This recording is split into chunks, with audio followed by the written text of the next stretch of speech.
Кореяга кантип барса болот, кандай жолдору бар, кайсы окууларга тапшырып келсе болот деген мага көп суроолор келет. Мен өзүм 2021-жылы Кореяга бакалавриат программасына инженерия факультетине бекер өтүп келдим эле. Азыркы учурда Сеулда жашап келем.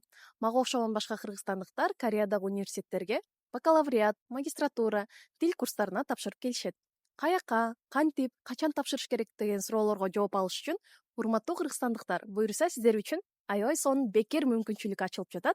25-октябрда Бишкекте Новотель отелинде эртең мененки саат 10дон кечки саат 5ке чейин Кореянын 14 университетинин көрсөтмөсү өткөрүлөт.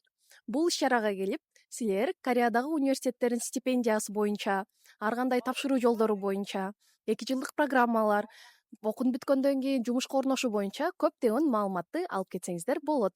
Андан тышкары университеттердин атынан ар кандай приздер ойнотулат. Буюрса сиздер дагы Кореяга окууга тапшырып, өзүңүздөрдүн кыялыңыздарды орундата аласыздар деген менде чоң үмүтүм бар. Буюрса Кореядан көрүшкөнчө.